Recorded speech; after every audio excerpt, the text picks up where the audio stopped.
everybody. Welcome on this beautiful, beautiful sunny bump day and in the week of May. Quite unexpected, but gorgeous. First of all, a big thank you to everyone for taking the time out in what is pretty interesting times to come and join us today. Fantastic to see people still prioritizing coming together and particularly a conversation about sustainability, so thank you for that. Thank you to Home House for once again hosting us in their absolutely beautiful venue. Thank you to my lovely team who are spread around the room for organizing and bringing everyone together, and for my fantastic panelists, which I know everyone is excited to hear from.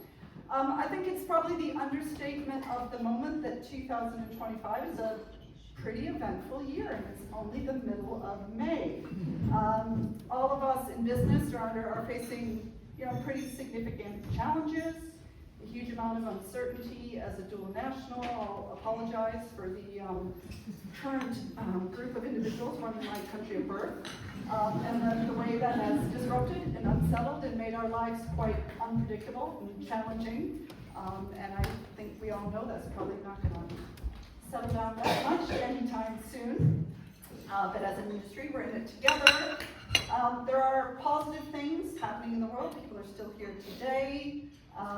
Some of the bold statements that Donnie John likes to make then get walked back. Things are settling down, getting a bit more clarity, perhaps a bit more confidence in the world. But nonetheless, there's an acknowledgement that in times like this, everybody who's got a budget or numbers to deliver is feeling the pressure and the uncertainty that we're all facing.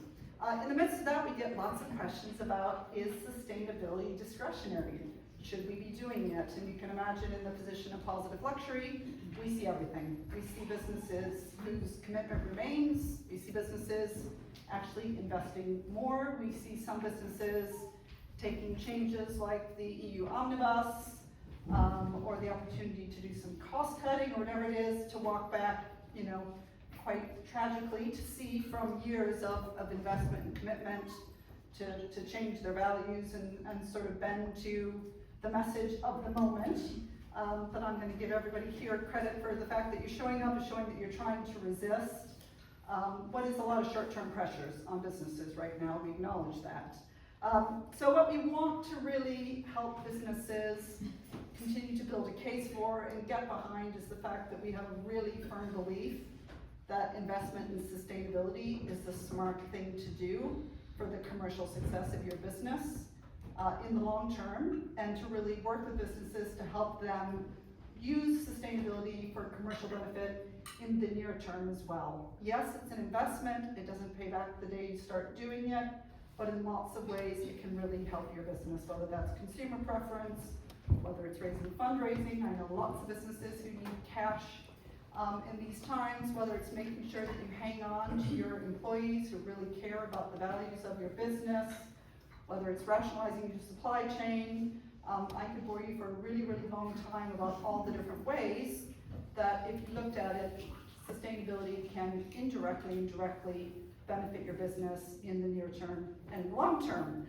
Lucky for you, you don't have to listen to me much more. I'm just going to ask some questions and let people who have got far more experience than me. I think most of you know I'm not a sustainability person, I'm a business person, which puts an interesting slant on things, but I'm really excited today. We have three really diverse panelists who speak from very different viewpoints in terms of both their experience, the link to sustainability and why they're passionate about it, and themselves as individuals. So I'll just do some quick intros. Welcome to Ashton from Boodles. Great to have you here. Last time she was the person in the front row who smiled the whole time. It makes me feel good as a presenter. So I remember her very, very fondly. She's the head of sustainability and strategy at Boodles. Her job is really twofold. So one half of it is sort of embedding sustainability into the brand DNA at Boodles, and the second half is driving initiatives that are good for growth and reducing impact in the long term. So really, really nice job that you scored there. Prior to that, she worked at McKinsey for 4 years. She was researching and working on client engagements in risk management. So some really practical experience there, focusing on sustainability related areas including ESG, compliance, and reputational risk, which is a very material topic for anybody running a luxury brand in this room. Prior to that, she worked at Ernst & Young for a year, where she worked focused mainly on luxury market research. So again, some diverse experience there. She holds an MBA in luxury brand management from the ESSEC Business School in Paris.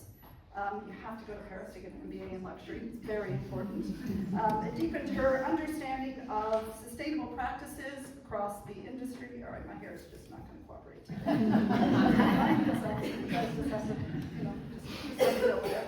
Her passion for jewelry is actually rooted in her own personal history, though. Her family in India have worked in the jewelry business in the B2B trade for more than 2 decades. So Ashley told me she has a genuine appreciation, very passionate about both craft and heritage. She's extremely committed to working across the industry to shape the future of luxury, particularly hard goods like jewelry, as you would expect, through ethical and responsible approaches to growth. Welcome. I'm also joined by Tom, who I've gotten to know much better in probably the past 18 months. He and I have talked about various different projects together. Tom's been working in sustainability for more than 20 years. Looking good for it, you know. 35 now. In sustainability, strategy, and innovation, he's got a very strong track record of proving that sustainability as an initiative and a strategy within a business can really drive growth and create value for organizations over the long term, both environmental and social programs.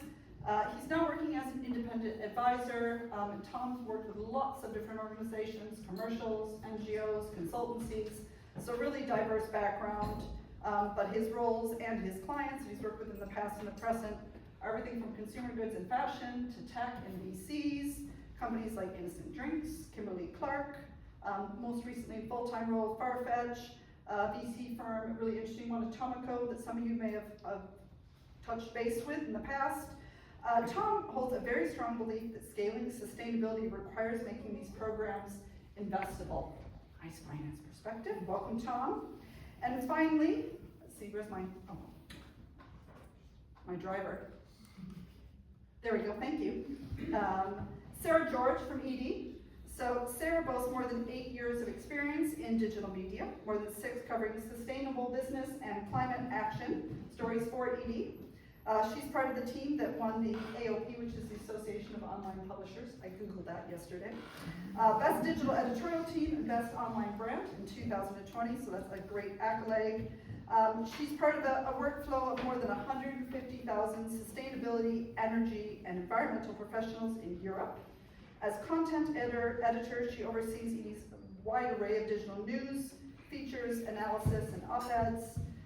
She also coordinates guest speakers for their very popular podcast, Sustainability Uncovered, which I would recommend, and the ED Extra channels. And many of you who join different webinars and different events have probably seen Sarah chairing online and in-person events for ED. She does that regularly. She spearheads its coverage of the UN Climate COPs as well. So she's obviously a very patient individual. Welcome, Sarah. Click. Got it done pat now. This is great. All right, I'm gonna hop back up on my seriously uncomfortable chair. I'm gonna swap microphones because I'm gonna give you guys. Go back one. Back one. Yeah, you sure? Mm-hmm. There you go. Thank you. Just to remind everyone who we've got in the room. So I'm going to start with one question I'd like each of you to just give a sort of your professional / personal view, depending on what your role is. And maybe I'll start with you, Ashton, we'll come here. Within the current macroeconomic climate that we're all working our way through and trying to figure out, do you view investment in sustainability as sort of business critical or discretionary, and why do you hold that view? Well, thank you for having me here, Amy. It's really good to be in a room full of individuals who are talking about sustainability, really in a climate that is pretty uncertain at the moment. I think personally, I believe that the planet will trump politics, and there is essential need, and sustainability is pretty critical, even though it is not compulsory in today's day and time, as we are currently looking at regulations that have not yet been implemented the way that they could have been. But this is also to say that over the past couple of years, where there has been more talk about sustainability, brands have been able to see commercial value of sustainability, be it from an efficiency standpoint, a growth and efficiency. It could be building resilience over the years for any sorts of risks that are to come forward, and also create certain values for the brand that differentiates brands from others that do not invest in sustainability. So having said that, sustainability, as for me, is really not a tick box anymore or a moral compass. It really holds value for brands that would hop onto the bandwagon at the moment, as opposed to when it becomes important by regulations again, because nature is all around us. Prices are increasing, and once politics settles down, there will be focus on sustainable initiatives, and right now is the time that newer brands or brands who've already invested in sustainability can actually keep sticking to it. Doing it in the sense that it drives the business model to work pretty in a commercial viable perspective at the moment, because there's no pressure. But when the regulations come back, there would be compliance, and you will have to be ticking boxes again, and that would not really lead to real impact. But right now is the room to make errors and actually genuinely commit to sustainability. Sarah?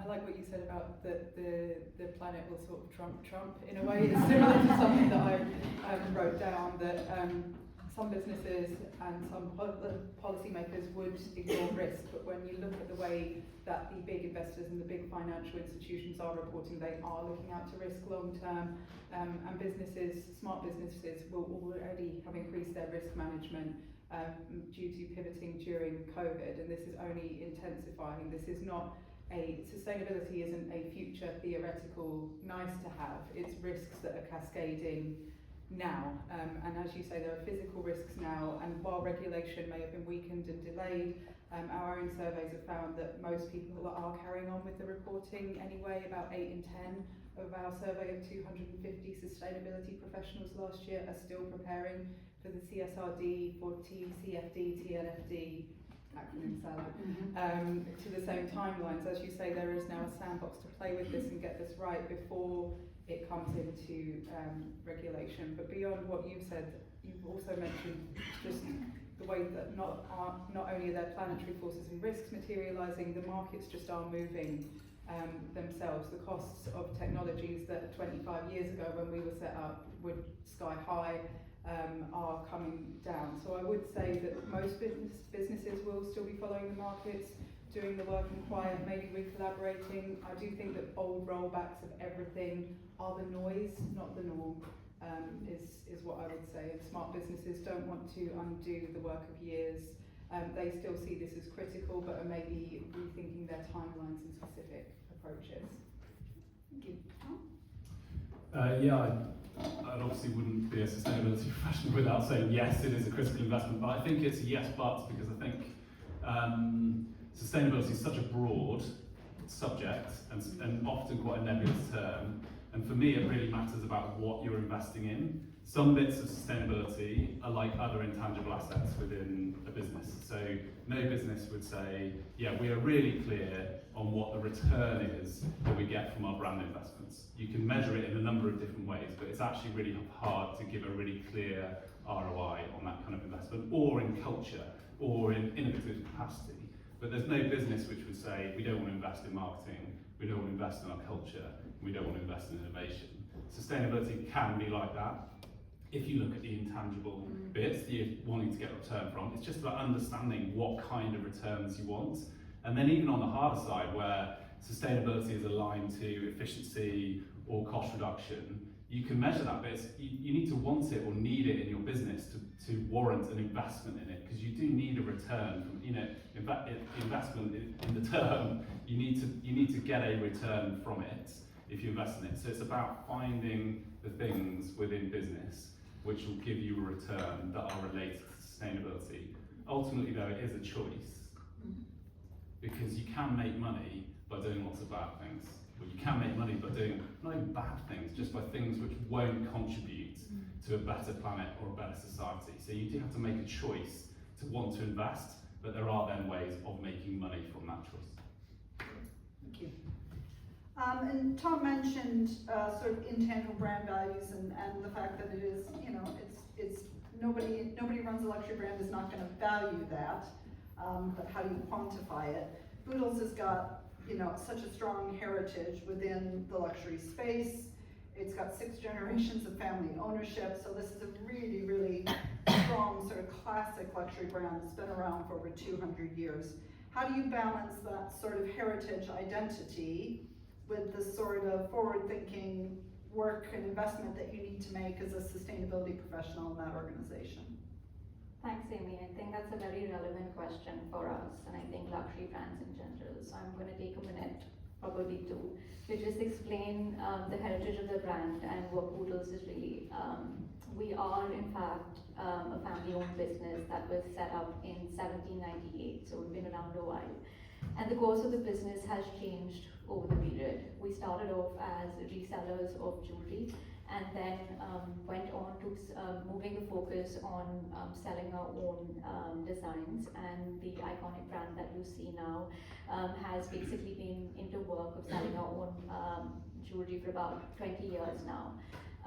But at the core of it, we are still a family business with actually the 7th generation now joining in. So we've seen the tides turn, we've seen quite a lot happen in the past. But sustainability is relatively as new to us as to many other brands in the industry. For us, I think people have been at the core of what we have done for hundreds of years now. And philanthropy was a big part of what Boodles ethos was. Before even, I think, corporate responsibility or sustainability were really terms in the business industry. But sustainability really came to life for us in 2018 when we were a part of the Human Rights Watch alongside global players like RT and Tiffany, and we were in their British luxury family business.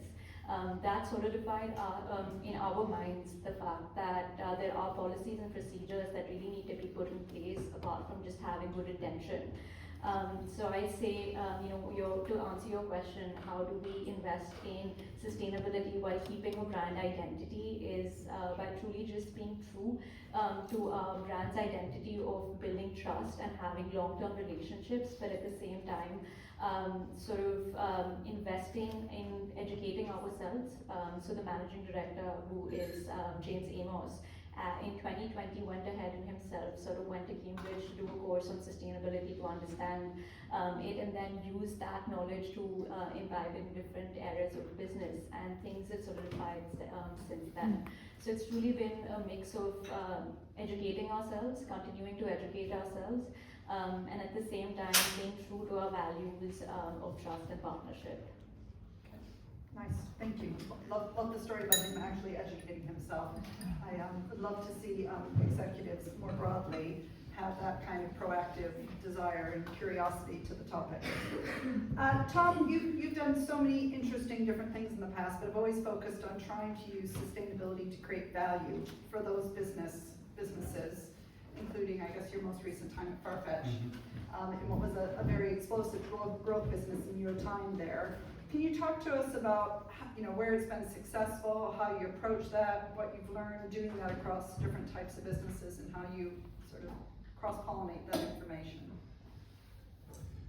Yeah, so the key thing, or the way in which I approach it, similar to the point I was making before, is actually getting into the businesses I'm working with and really understanding what their problems are, what their opportunities are, how they measure success, how they measure value in the business or in different parts of the business that you know you will need to work with in order to influence sustainability. So,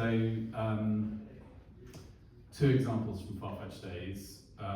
One is on the broader, we're an online marketplace for luxury fashion, selling to 30 million consumers worldwide. One of the key metrics which the marketing team uses around conversion rates of products and sites. And they also wanted to do good brand storytelling, and so I didn't go in and put in a whole load of programs around supply chain transparency, which is a kind of classic sustainability area. what I did was work out what it was we wanted to tell our consumers in order to attract and convert them on the site that was related to sustainability, which I felt could then drive better practices through our supply chain by giving our brands and suppliers a reason to supply better products to Farfetch. So it was designed around the conversion, it was aimed at conversion rate, but there was a really clear path to impact improvements on it. Second example is on, we had a whole program around circularity broadly, but actually the key thing which we focused on was innovative services which would drive long-term value amongst our customers. It would drive better service to our customers. We actually, like a lot of businesses, struggle to get consumers back again. We had a lot of consumers, but they bought too few times from us. So driving longer term value, repeat purchase from Farfetch was key. And services was a key way to do that. Services are also key in driving circular economy, to elongated, longer use of play. So we launched a resale service, we launched a repair service, we launched a take back service. And all those things have really positive environmental impacts associated with them. We've measured those, they're a key part of our sustainability report, but the core driver for doing them was around creating long-term value in our customers. So it's about finding the things which the business cares about, which will also then drive impact. And understanding even just the minute metrics on which they measure the return on investment on anything within the business and aligning your sustainability programs to those. Thank you. Great examples. Sarah, we spend a lot of time in the office reading all the sort of trends and things that Edie sort of prepares and gathers and listens to and disseminates for the business community. So thank you for that. But you touched on this before, but I'd love to just hear a little bit more about what you're seeing in terms of businesses who are still moving forward with sustainability, those who are walking back, those who are trying to stay in the game somehow, no matter how tough it is. And are any businesses that you're seeing, particularly in this climate, who you think are leaning heavily into their sustainability work to try to drive commercial advantage for themselves?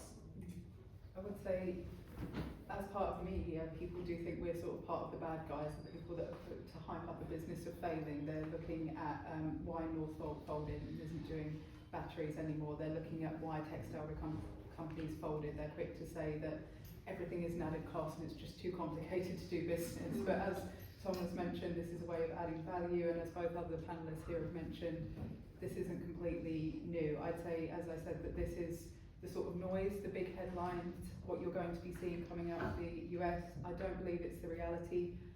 For most businesses, I don't think that most people want to completely knee-jerk their strategy and change everything overnight, particularly small businesses in the UK and Europe that have enough else to be navigating at this moment in time. And in terms of specific brand stories, we do curate a library of hundreds of case studies showcasing brands that are managing risks, seizing efficiency, looking at new business opportunities, and making tangible some of those intangible benefits of things like employee engagement, external partnerships. So do check those out. They're not all about luxury, so I did write down just a couple that I wanted to pull out.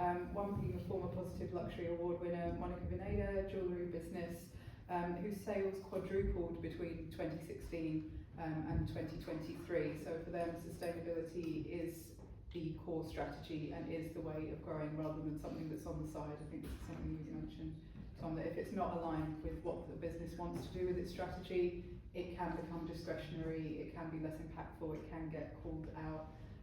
So having spoken to the sustainability team at Monica, they have a sustainability steering committee that meets with the C-suite every month. Their strategy also includes not only getting their own house in order in line with best practices from frameworks like Positive Luxuries and others, but also in terms of collaboration, ripple effects through the industry and through the supply chain. And then I was thinking about another example, and just because of where we're sitting today, I wanted to pull out Grosvenor Property UK as well. So this is something that is business that takes a longer term, more asset heavy strategy than a retailer, for example.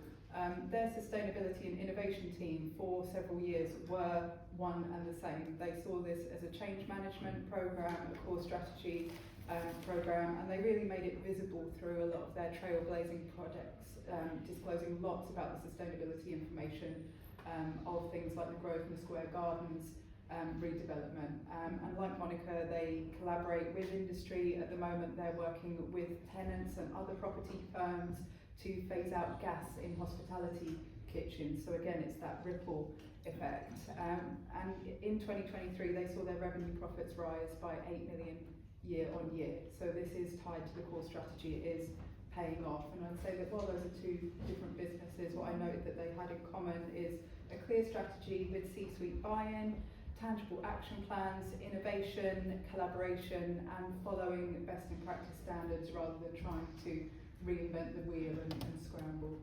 That's great, thank you, thank you.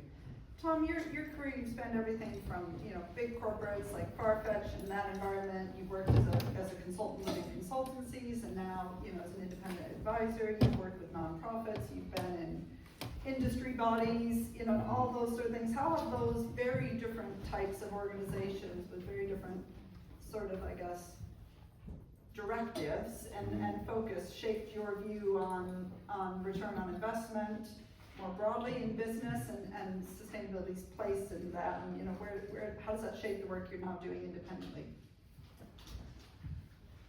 So I think the key thing which makes the different organisations work, and the thing which I've seen most recently is the work between corporates, bigger corporates, startups, and then charity sector, and sometimes all three together, sometimes separately. I think the key thing which makes those relationships work, they all have different goals. So business goals, clear, make more money. Charity goals, clear, try and have more positive impact. The startups goals, it kind of depends on what stage they're at, to be fair, in terms of what their immediate goals are, but broadly it's about growing the business. But yeah, those relationships between those, I think, can really work. And in sustainability, it's that those relationships are critical. Like a lot of sustainability programs have some charitable element or some element where they're having a broader collaboration with other actors, which are often third sector or not-for-profit. The same thing, a lot of sustainability work now in leading edge companies is driven by innovation, and often in the good companies is where they have an open innovation stance, so they're working with innovators. They recognise that they might, particularly big corporates, they might not be able to move quickly. But the key thing which makes those relationships work is each actor being really clear on what the problem is they're trying to solve, and particularly for corporates, because they will often have the power in that relationship, being really clear on what it is they want to solve, and then trying to find the partners which are going to solve that for them. So the example which had, another example I had at Farfetch was, we, again, from a commercial perspective, we needed to build brand relationships in our supply. We had 400 or 500 direct brand relationships who sold through Farfetch. We wanted to try and, particularly with the bigger brands, we wanted to build stronger relationships with them. One way, they all had, at the time, at least net zero targets, and the key thing to brands on net zero is working with their supply chain. We also had a net zero target, a net zero commitment, but we actually had very little influence on us, because our supply chain, or the big areas of carbon impact outside logistics, was in terms of the brands that we purchased. Yeah. So us sponsoring programs through the supply chain of those brands was a really good way of building relationships, but we had to do it through a third party. They had to do it through a third party. So the Apparel Impact Institute, amazing organisation, does amazing work through supply chains. So it's like a charitable investment for us in our supply chain around net zero, so kind of classic sustainability work, but it enabled us to build brand relationships because we could share the cost of investment with those brands, and the brands liked us because we were sharing the cost of them investing in the manufacturing supply chain. So it was we had a really clear problem to solve, both the commercial one and the sustainability one, and the Apparel Impact Institute needed the money to go and work, and the brands needed it. So it's kind of being really clear on what it is you're trying to solve in your business is kind of a key word for them. Yeah, that's great. Well, a good example. So, Asta, from your experience, particularly Boodles, but that anything, that you pull from your career would be good. Where are you seeing, what you and your business view as tangible returns for your sustainability investments? Do you have any good examples of things where you've recognized that, and it's maybe not just you as a sustainability professional, but the sort of leadership as well of your organizations?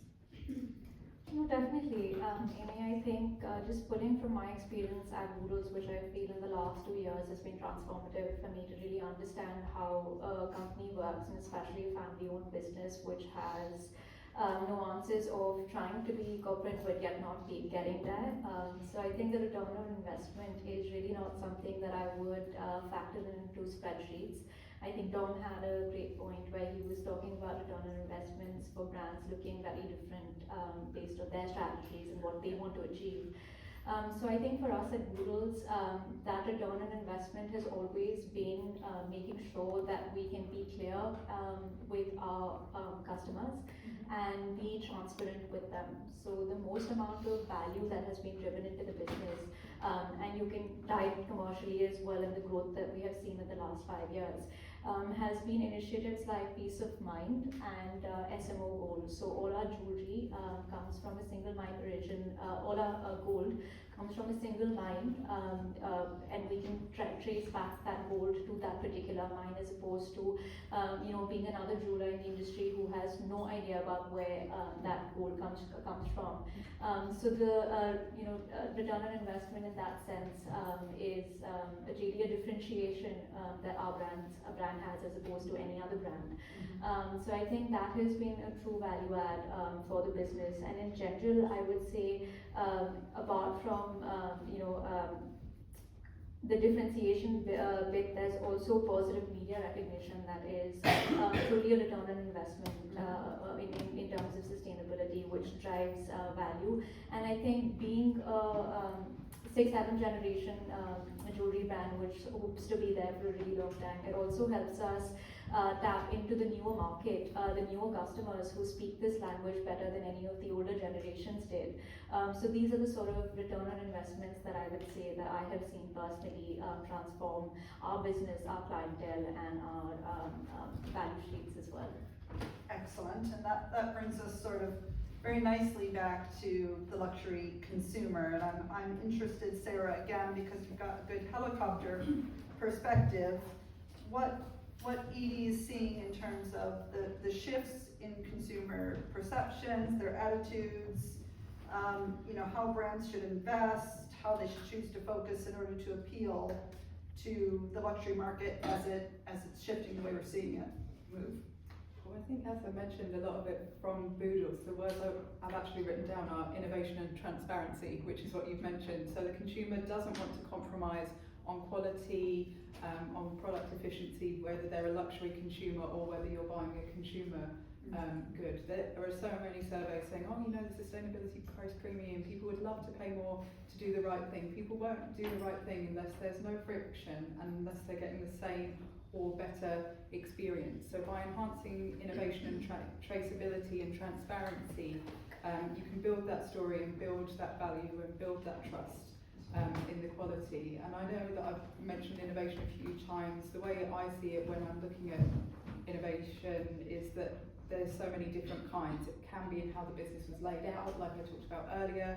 Digital is obviously massive in lifestyle and luxury. So Vogue Business recently did a big poll on this and found that half of luxury brands are already offering either virtual reality or augmented reality. So a lot of the brands in this room will be ahead of the curve on digital innovation already. This can be used to enhance storytelling and traceability as well, looking at things like blockchain, digital product passports, and other traceability metrics.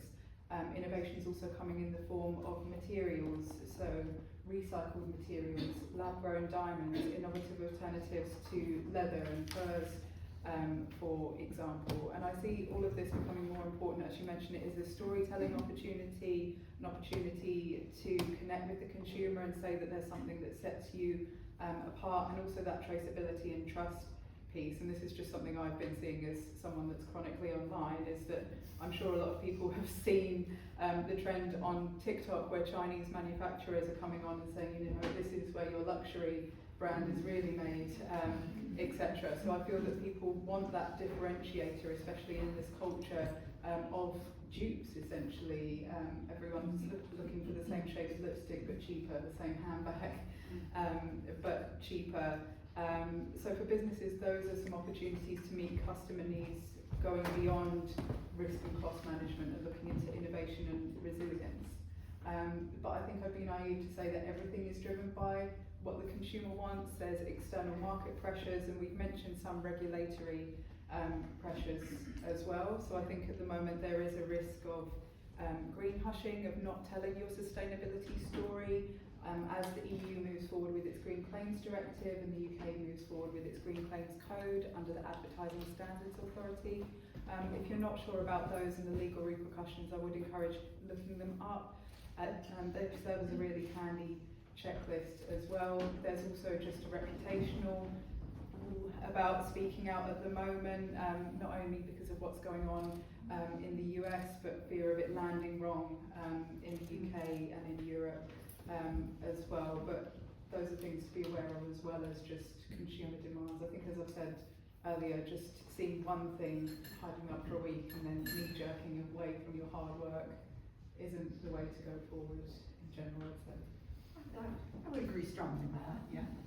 Understatement of the moment, but I'm aware of time, so I have a last question, but I want to give people who have joined us today a chance to ask a question of the panel. So does anybody have anything they'd like to ask the guys? I was going to say, someone's got to break the ice. Come on. It might as well be me. Go for it. Thank you. Good morning, everybody. Thank you for the informative session. I wanted to see how innovation in terms of digital tech, specifically AI, which we didn't touch on, could help this sustainability journey for brands and also for consumers that shop with those brands. Anybody want to have a go at that, or I was at an event this week, I can speak to what we were. So I was at the British Beauty Council think tank this week, and I had every size of brand. It had journalists, it had retailers there, from big mass market chains to the sort of fancier, more boutique end of the market. And we spent about a third of that half day talking about AI and what it could do for that industry. And those conversations spanned everything from it's the way it can assist with, make your creative work more agile. You can flip images and do things at a pace and speed you could never do before, that allows you to reach consumers and communicate with them in a different way, to the obvious ways that you could use AI, I guess, to make your business more efficient. We're doing that at Positive Luxury, just starting that to make our business and our clients' lives easier. That's all very nice, but the hope is that that better use of brain power, that efficiency, frees up time and thinking in the organization for people to be more creative and to be more innovative. And I think that has been recognized as a problem in the luxury industry. Value gap that's sort of been created off rising prices, a perception that brands have been value engineering, and people wondering, why would I pay you more for that? And that requires an answer on innovation. I think to your point as well, Tom, I think AI is influencing a lot of small businesses who are set up to be agile, and it's powering a lot of organizations and tools that they can provide that can help your organization deliver innovation, whether that's through material and manufacturing or whether it's through communications or a series of other things, but partnering with smaller organizations that are at the leading edge of that, who are testing things, is a really strong way to try to innovate. Work in partnership with someone and get the kudos for supporting a business that is taking some risks to try something new and go to market with that. Anyone else have any? You must see some stuff, Sarah. We do. In fact, our report is actually working on a multi-part series on this, in terms of how sustainability professionals are using AI for their jobs. Something we're seeing a lot is reporting and data. It can take the time out of doing spreadsheet-based work, out of reporting with the regulations that we've mentioned. A lot of people do feel that their job, they were hired on strategy, they were hired to build the strategy, move the strategy, and now they spend a great deal of their year reporting. So freeing up that sort of time is a priority. Efficiency improvements and looking for opportunities in energy management, tech management on site is another thing. But a lot of people are also concerned about getting data from their AI provider on the impact of the AI and the ethics of their and the resilience. And this is something that people are struggling to get. If they're struggling to get it from traditional supply chains, they're struggling even more to get it from these very new, fast emerging, fast changing AI supply chains. So it's something to approach with caution, and as Amy said, there are people that are the experts out there, and there are multiple task forces and groups that probably look into before going all in. I was just going to say, I mean, from the little bit of work I've done, a lot of the startups which I work with are AI driven, and I know from some of the groups which I'm within, it is going to fundamentally transform the way that sustainability is done within business. And to Amy's point, hopefully it will cut out a lot of the what was becoming quite laborious compliance data work, and make it better in terms of the conversation we're having today, help in terms of actually targeting conscious consumers with messages and the services which they actually want and need. It will help in terms of engagements ongoing with consumers. It will help brands do creative work in ways which are targeted to their audience well. It can help in terms of actual just the innovation process, in terms of finding companies to work with. It will transform the way so many different bits of business work generally, but in terms of sustainability, it can be incredibly positive. Yeah, and I would say most people think any investment in technology is a really big investment. Positive Luxuries and SME, the tool we're using is a real game changer for all our people who spend hours sifting through evidence, doing data, very, very heavy, intensive work, where you really have to have good attention to detail. It's going to completely compress the time that they spend doing that. It's not expensive. It took a couple of brains to trial it and test it and make sure that we're working it and we're refining it. But it's not a high cost tool, but its impact is so beyond that there was never really any argument about is this going to provide return. You were just confident that it had so much power and we were just getting started. So it's an exciting time to look at what tech like that can do for our businesses. I think I have a quick point about, and everyone's sort of being very positive, and so are we at Woodall's very positive about AI and technology in general. But I think in the practical sense of things, and coming from a conservative sort of background where we are a family business, we don't have all the money in the world that's backing us through investments. We're pretty conscious of how we invest in AI and technology at large, because going back is not a philosophy that we've really seen in our business. So a lot of times, a lot of these things could be trial and error, but I'm conscious of the fact that not all small businesses want to do the trial and error at this point. And even with blockchain, for that matter, it is great, but we still have loopholes in that blockchain. So while as a company we can invest in blockchain and rely on it, it's still not 100% foolproof. So I would just say investment should be made keeping in mind that there could be certain backlash as sustainability is facing somewhere down the line. So just being conscious about that investment is also super important. Any other questions? That was a great one that everyone needs to think about. Yeah. Thank you. I work in interior design, architecture and development, and I wonder if we could potentially be looking at a time in the future where companies that are using natural resources for materials and so on and so forth are more so investing a little bit of their profits directly into wildlife conservation as a type of closed loop model. Is it something that we could be looking at in the near future, or is it more of a long-term plan? Thanks. Thank you. Anyone want to answer that, or am I staring at my nature? My nature guru, somebody help me. I mean, if you have someone else to add to the panel. Sorry, I'm late for anyone. Absolutely. Something I'd say is that we're already seeing businesses do this sort of thing. Historically, it's been for the sort of carbon offsetting purpose. You know, we've invested in this so that we can add it to our accounting sheet, but I'd say that things are getting more innovative now as people look for new forms of impact, look at maybe insetting, look at frameworks like the Task Force on Nature-related Disclosures. I've been doing what I do at EDF since 2018, and at that time it was very nebulous, hard to pin down the metrics on nature, but now there is the Task Force on Nature-related Financial Disclosures, which is what it sounds like. It helps businesses measure and act on nature-related risks and opportunities across their value chain. The Science Based Targets Network has finalised its science-based targets for nature, and we've seen the first businesses set those. One of those was actually a building materials company, so I'd say it's only a time before it trickles through. Looking at compliance as well with things like biodiversity net gain in the UK. And clearly governments have committed to this nature positive future through the 2030 UN treaty. They're not going to get there exclusively with public finance. They're looking at ways to leverage that private finance to the sort of partnerships point that Tom mentioned. It's something we're watching very closely. I think there's sort of that magic recipe of the correct frameworks and the need for investments that could, and the risk being real rather than theoretical, sadly, that is going to take this to the next level in the next couple of years in terms of what we're seeing.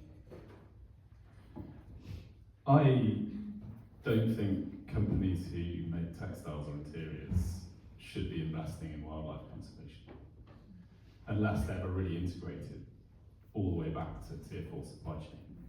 They should be investing in suppliers who have really strong standards on biodiversity and conservation, because those suppliers are likely to be more resilient to risk and ultimately likely to have more productive lands if their suppliers have agriculture supply chains, because that will benefit them as a business. They'll be working with better suppliers and more resilient suppliers, so they'll be able to benefit from that. But a direct investment in a wildlife conservation program might be something which you could communicate to your customers, but it'd have to have a really clear link to your business to be anything other than kind of hand-wavy sustainability. So that's I generally think that kind of, you need to be really clear on the value that you're getting from that kind of investment to the discussion. Great. Ash, anything on? I mean, I can just speak from for Boodles and from a jewelry perspective. We as a brand are seriously considering investing in biodiversity and in general forests. It's been something that's very close to the brand and the brand story that we have. We exhibit at the Chelsea Flower Show every year, and nature is a big part of our jewelry as well. You'll see floral designs. It just ties back right into the ethos of the brand in general. So we are trying to build a Boodles forest, and that goes far beyond just, I'd say, engaging with clients bit that we, Tom just mentioned here. And tying back to Sarah's point as well, that it is more of a climate perspective that we personally would like to tackle through this as well. I was at the Whirlpool conference last year where an environmentalist was there to sort of tell us that the efforts that you can have in biodiversity or in planting trees in the Amazon region is far greater than the impact that you could have in the UK. But it's sort of a chicken egg situation from a brand perspective, where you want to educate your clients as well, but at the same time have an actual impact. So it's a phased approach that we as a brand are trying to engage, right? So probably start with the UK and then extend our efforts into Africa, which is where our materials come from, and then eventually even spread to Amazon region. So I think it's a holistic sort of approach that brands can take if they have the backing and the funding that is required to make it happen. That's great, thank you. A really smart question, and something that we think differentiates both a risk and an opportunity for businesses across all sorts of sectors: interiors, beauty, textiles, and fashion, whatever it may be, that we have an outsized dependence on natural capital or natural resources or whatever we want to call it, and that if we don't protect that, we undermine one of the core drivers of value for the luxury industry and why consumers are drawn to the stories that luxury brands tell. So whatever that route is, it's really critical for brands to try to be making a direct way to protect nature in order to protect their own future. Any other questions? Yep, okay. Hi, my name is Maggie, and I am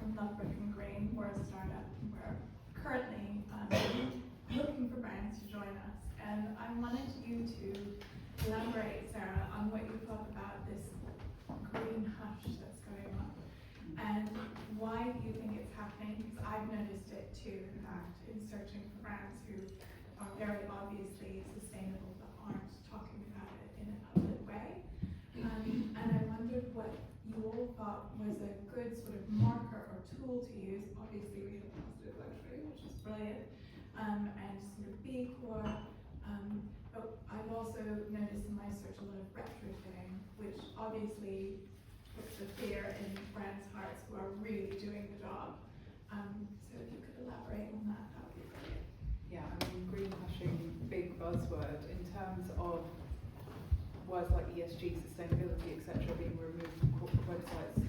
We've seen it a lot since the Trump administration started. There's even a list of words that should be banned or limited in federal research. A lot of businesses have sort of moved in front of that, got rid of it for their website, thought that that's what people are looking for. But this was a trend before that. People were reframing their sustainability reports to talk less about, as you say, the hand-wavy sustainability and more about their hard targets as they improve metrics as well. So there's that cultural piece. There's also the legislation and the legal piece. So in the UK, the the Consumer Markets Authority, the CMA, introduced a Green Claims Code in 2021 and started essentially trawling through a few industries to see whether on-site and on-product claims complied with that code. And it started with fashion and moved into consumer goods.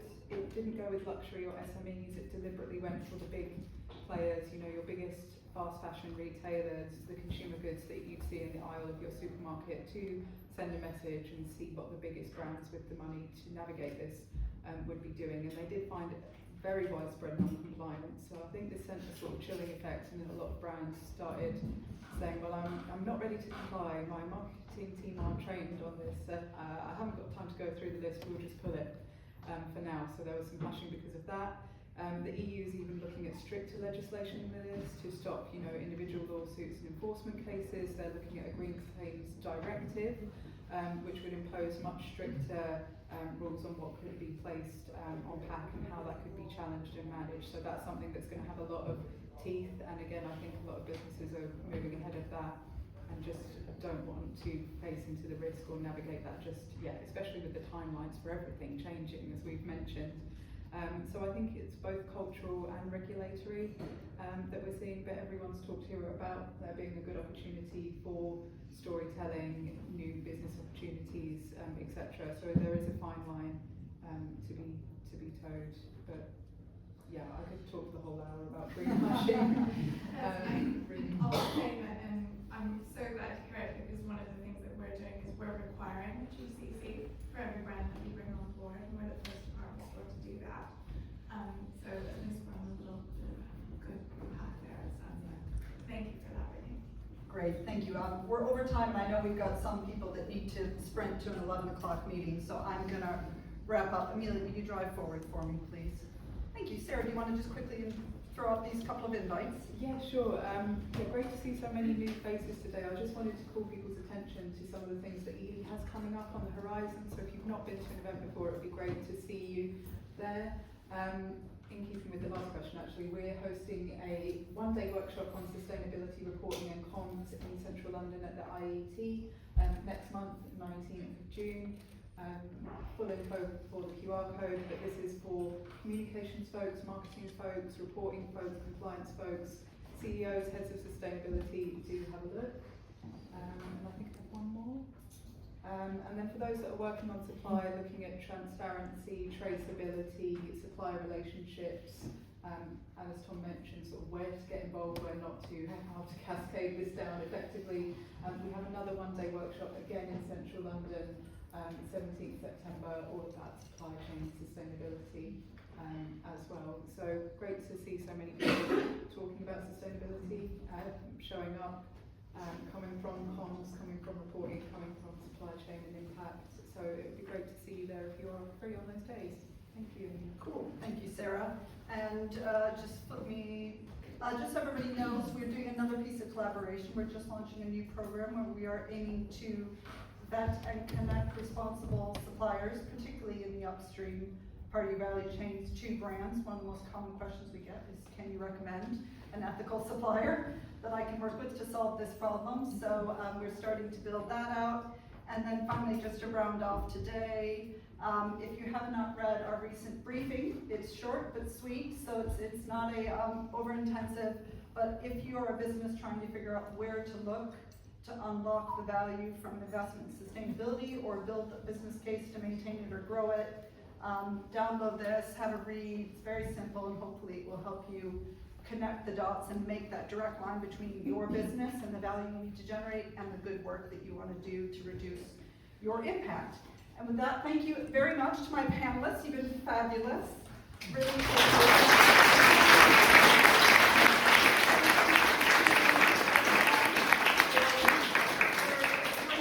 so many people still engaged, so we appreciate everybody making the time and coming here. Thank you to Home House, again, gorgeous venue for hosting us, one of our real change makers, and my lovely team in the back for organizing such a fantastic turnout and putting together a great event. Thank you very much.